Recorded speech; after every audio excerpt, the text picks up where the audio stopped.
ইফতার আবার তাড়াতাড়ি করা আরেকটা সুন্নাত। শিয়ারা এবং ইহুদিরা তাদের মধ্যে রোজা আছে, ফাস্টিং আছে। নবী করিম সাল্লাল্লাহু আলাইহি ওয়াসাল্লামের হাদিস আবারও আমরা স্মরণ করি, তিনি বলেছেন লা ইয়াজালুন নাসু বিখাইরিন মা আজ্জালুল ফুতুর ওয়া আখারুস সুহুর। এই মানুষ, এই উম্মত ততদিন কল্যাণের উপরে প্রতিষ্ঠিত থাকবে যতদিন তারা ইফতার তাড়াতাড়ি করবে আর সাহরি দেরিতে করবে। ইফতার তাড়াতাড়ি করা এর মানে হলো সূর্য ডুবছে আর দেরি করবেন না। শিয়ারা এবং ইহুদিরা তাদের মধ্যে রোজা আছে, ফাস্টিং আছে। তারা সেই রোজায় ইফতার করে হলো চতুর্দিক অন্ধকার হয়ে যাওয়ার পর, সূর্য ডুবার পর পর ইফতার করে না। তো এই জন্য নবী সাল্লাল্লাহু আলাইহি সাল্লামের আদর্শ হলো তার বিপরীত, অর্থাৎ সূর্য ডুবার পর পর ইফতার করে ফেলা, অতিরিক্ত বিলম্ব না করা। আল্লাহ আমাদেরকে আমলের তৌফিক দান করুন। ইফতারের দোয়া জানা আছে ভাই? কি দোয়া?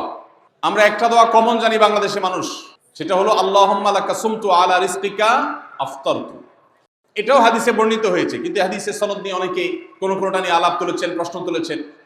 আল্লাহুম্মা লাকা সুমতু মানে হলো, হে আল্লাহ, আপনার উদ্দেশ্যে রোজা রেখেছি, ওয়া আলা রিজকিকা আফতারতু, এবং আপনার দেওয়া রিজিক দিয়ে ইফতার করেছি। আর ইফতারের আরেকটা দোয়া হলো যাহাবাজ জামা ওয়াবতাল্লাতিল উরুক ওয়া সাবাতাল আজরু ইনশাআল্লাহ। এটা একটা দোয়া। যদি এগুলো দোয়ামূলক নয়, আমরা দোয়া বলছি, এটা মূলত আল্লাহর কাছ থেকে একটা প্রত্যাশা। এর অর্থ হলো যাহাবাজ জামা, আমার পিপাসা দূর হয়ে গেছে, ওয়াবতাল্লাতিল উরুক, আমার শিরা উপশিরাগুলো সব সিক্ত হয়ে গেছে, ওয়া সাবাতাল আজরু ইনশাআল্লাহ, এবং আল্লাহ চাহেন তো এই রোজার বিনিময় আমার সাব্যস্ত হয়ে গেছে আল্লাহর কাছে, এটা স্থির হয়ে গেছে। এটা হলো ইফতারের দোয়া। ইফতারের দোয়াটা কি ইফতারের আগে করব না পরে করব? ইফতারের দোয়াটা যারা ইফতারের আগে করার পক্ষে তারা হাত তোলেন, অল্প সংখ্যক মানুষ। আর বাকিরা সবাই কি পরের পক্ষে না মাঝখানের পক্ষেও আছেন লোক? সব পরের। মাশাআল্লাহ, সব সূক্ষ্ম সূক্ষ্ম মাসআলা দেখি গাবতলী মানুষ জানে, মাশাআল্লাহ, অনেক অগ্রসর দেখা যায়। আল্লাহ আমাদের সবাইকে দিনের জন্য কবুল এবং মঞ্জুর করুন, মাশাআল্লাহ। ভাইরা আমার, ইফতারের দোয়াটা ইফতারের পরে করতে হয়, যেটা বেশিরভাগ মানুষ জানে না। কিন্তু আমি অবাক হলাম যে এখানে বেশিরভাগ মানুষ আপনারা জানেন, মাশাআল্লাহ, নলেজেবল মানুষ, বোঝা গেছে। ইফতারের দোয়ার অর্থের দিকে তাকালেই তো বোঝা যায় এটা আগে না পরে। দোয়ার অর্থের মধ্যে তাকালে আমরা দেখতে পাচ্ছি যে আল্লাহ শিরা উপশিরা সিক্ত হয়ে গেছে, পিপাসা দূর হয়ে গেছে, এগুলো তো ইফতারের পরেই হয়। অবশ্য আমি অর্থ আগে বলে দিছি, সেটা দেখে হয়তো আপনারা অনেকে বুঝে ফেলছেন, মাশাআল্লাহ। তো যাই হোক, ইফতারের শুরুতে বিসমিল্লাহ বলে ইফতার করব, আর শেষে এই দোয়া পড়বো। আল্লাহ আমাদেরকে আমলের তৌফিক দান করুন। রোজা রেখেছেন কিন্তু ইফতার করেন নাই, রোজা হয়ে যাবে কিন্তু সুন্নাত আদায় হবে না। এজন্য ইফতার করা একটা সুন্নাত। আল্লাহ তাআলা আরহামুর রাহিমিন, এমন একটা মাস রমজান মাস, সারা বছর কিন্তু আমরা নাস্তা করি। সারা বছর যেটা নাস্তা করি রমজানে সে নাস্তাই করি।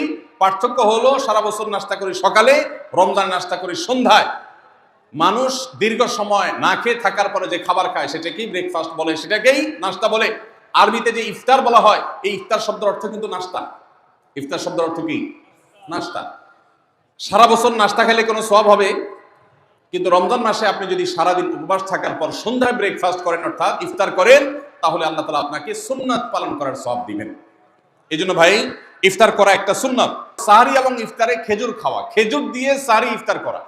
ইফতারে আপনি অন্য যা খান না খান, খেজুর দিয়ে খাবেন। নবী সাল্লাল্লাহু আলাইহি ওয়াসাল্লাম আদা পাকা আদা খেজুর দিয়ে ইফতার করতেন, যেটাকে রোতাব বলা হয়।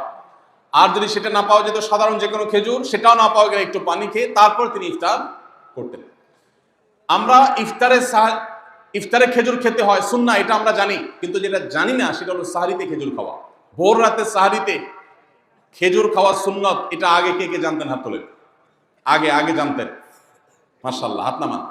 গত বছর রমজানে সাহরিতে ভাত তরকারি যাই খাইছেন না খাইছেন, একটা হলো খেজুর খাইছেন, কারা কারা হাত তোলেন? মাশাআল্লাহ। এদিকে সব আমল করা মানুষ, মাশাআল্লাহ। তাহলে তার ওয়াজ টোয়াজের কোনো দরকার নেই। এত নলেজেবল মানুষ, এত আমলদার মানুষ যদি এলাকায় থাকে, তাহলে ওয়াজের দরকারটা কি? আল্লাহ আমাদের সবাইকে আমলের তৌফিক দান করুন। ভাইরা আমার, ইফতারে খেজুর খাওয়া যেমন সুন্নাত, সাহরিতেও খেজুর খাওয়া সুন্নাত, কিন্তু খেজুর খাওয়া কোনো ফরজ ওয়াজিব না। খেজুরের দাম বেশি হয়ে গেছে, আপনি কিন্তু অপারগ। যদি একটা খেজুরও পুরো রমজানে না খান, আপনার রোজার কোনো অসুবিধা হবে। তবে নবী সাল্লাল্লাহু আলাইহি ওয়াসাল্লাম যেহেতু ইফতার এবং সাহরিতে খেজুর খেতেন, আর খেজুরে প্রচুর পরিমাণ সুগার আছে, উপকারী, যেটা মানুষের স্বাস্থ্যের জন্য উপকারী, প্রচুর পরিমাণ এনার্জি আছে, খাদ্য শক্তি আছে, সারাদিন রোজা রেখে আমাদের যে সুগারের ঘাটতি হয় সেটা পূরণ করার জন্য সহায়ক হয়। এই জন্য সাহরি এবং ইফতারে খেজুর খাওয়া এমনিতেও উপকারী। আর নবী সাল্লাল্লাহু আলাইহি ওয়াসাল্লামের সুন্নাত, তিনি বলেছেন নি'মা সাহুরুল মুমিনি আত-তামার, ইমানদারের সাহরির আইটেমের মধ্যে সবচেয়ে বেস্ট উত্তম হলো খেজুর। এজন্য অন্য যাই খান না খান, একটু হলো, এক পিস হলো খেজুর খাবেন, ইনশাআল্লাহ সুন্নাত আদায় করার নিয়তে খেলে এই খেজুর সুন্নাতটা আদায় হয়ে যাবে। আল্লাহ তাআলা চাহেন তো। রমজান মাসে রোজা রেখে আমরা বেশি বেশি দোয়া করব, চলতে ফিরতে উঠতে বসতে দোয়া করতে পারেন। আমাদের মায়েরা অনেকে শুনছেন আমাকে, রমজান মাসে আপনি গৃহস্থলী কাজ করছেন, রান্না বাড়া করছেন, ঘর ঝাড়ু দিচ্ছেন, আর মনে মনে আল্লাহর সাথে কথা বলেন। দোয়া মানে আল্লাহর সাথে কথোপকথন। আল্লাহ আপনি আমাকে মাফ করে দেন, আমার বাবাকে মাকে মাফ করে দেন, সন্তানগুলোকে হেদায়েত দান করেন, চোখের পানি ফেলেন। নিয়মতান্ত্রিক দোয়া, বসে বসে হাত তুলে দোয়া করবেন কিবলামুখী হয়ে, আবার চলতে ফিরতে উঠতে বসতে, এমনকি ওযু নাই সে অবস্থায় দোয়া করবেন। নবী সাল্লাল্লাহু আলাইহি সাল্লাম বলেছেন 3 ব্যক্তির দোয়া ফিরিয়ে দেওয়া হয় না। কয় ব্যক্তির দোয়া? লা তুরাদ্দু দাওয়াতুহুম, 3 শ্রেণী মানুষের দোয়া ফিরিয়ে দেওয়া হয় না। এর ভিতরে এক শ্রেণী হলেন মাজলুম, কারোর জুলুমের শিকার হয়েছে এই ব্যক্তি। জালেমের বিরুদ্ধে যে তার মনের আকুতি থাকে, বদদোয়া থাকে, আল্লাহ সুবহানাহু ওয়া তাআলা এটা ফিরিয়ে দেন না। এইজন্য পৃথিবীর ইতিহাসের কোন জালিম আপনি দেখাতে পারবেন না যেই জালিমকে আল্লাহ ছেড়ে দিয়েছেন, আল্লাহ ছাড় দিয়েছেন কিন্তু চূড়ান্ত ভাবে ছেড়ে দিয়েছেন, এমন কোন জালিম আপনি দেখাতে পারবেন না। এইজন্য ভাই কখনো কোন অবস্থাতে কারো প্রতি আমরা জুলুম করব না, আল্লাহ আমাদেরকে সেটা মানার তৌফিক দান করুন।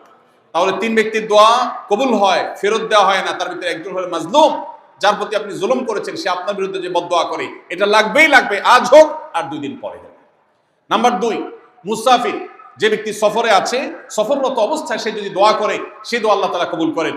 3 নম্বর হলো রোজাদার ব্যক্তি, as-সাইম হাত্তা ইফতির, রোজাদার ব্যক্তি সারাদিন ভর রোজা করলে, ইফতার রাগ পর্যন্ত, সারাদিন দোয়া করলে ইফতার রাগ পর্যন্ত তার দোয়া কবুল হয়। এই জন্য রোজা রেখে আমরা বেশি বেশি আল্লাহর কাছে দোয়া করবো ইনশাআল্লাহ।